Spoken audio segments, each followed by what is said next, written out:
ಕುಂದಾಪುರ ಹೇಳಲು ಹೊರಟರೆ ಹಲವು ವಿಚಾರ. ಪರಶುರಾಮ ಸೃಷ್ಟಿಯ ತುಳುನಾಡಿನಲ್ಲಿ ಬಹಳ ಇತಿಹಾಸವಿದೆ. ಅಂತಹದೇ ಇತಿಹಾಸವಿರುವ ಒಂದು ತಾಣ ಕುಂದಾಪುರ. ಕರಾವಳಿ ಎಂದ ತಕ್ಷಣ ಮೊದಲಿಗೆ ನೆನಪಾಗುವುದು ಅಲ್ಲಿನ ಆಹಾರ ಪದ್ಧತಿ. ಅದರಲ್ಲೂ ಇಲ್ಲಿನ ಮೀನಿನ ಸಾರು ಹೆಸರುವಾಸಿಯಾಗಿದೆ. ಕುಂದಾಪುರದ ಬಹುತೇಕ ಭಾಗದ ಜನರು ಮೀನುಗಾರಿಕೆಯತ್ತ ಮುಖ ಮಾಡಿದ್ದಾರೆ.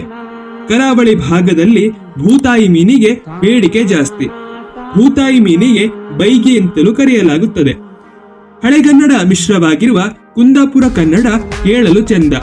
ಬಡಗುತಿಟ್ಟು ಯಕ್ಷಗಾನ ಕಲೆಯನ್ನು ಉಳಿಸಿ ಬೆಳೆಸುವಲ್ಲಿ ಕುಂದಾಪುರ ಪ್ರಮುಖ ಪಾತ್ರವನ್ನ ವಹಿಸುತ್ತದೆ.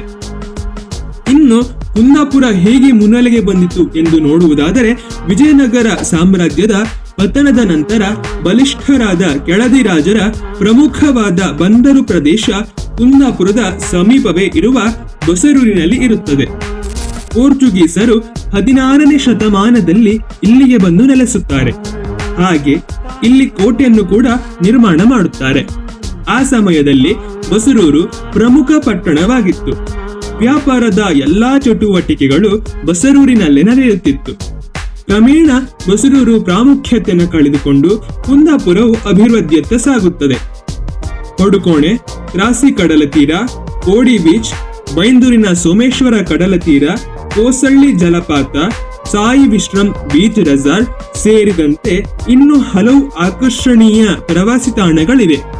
ಒಮ್ಮೆ ನೀವು ಬಿಡುವು ಮಾಡಿಕೊಂಡು ಈ ಸ್ಥಳಗಳಿಗೆ ತಪ್ಪದೇ ಭೇಟಿ ನೀಡಿ ಅಲ್ಲಿನ ಪ್ರಕೃತಿ ಸೌಂದರ್ಯವನ್ನ ಸವಿಯಲೇಬೇಕು. ನಮಸ್ಕಾರ.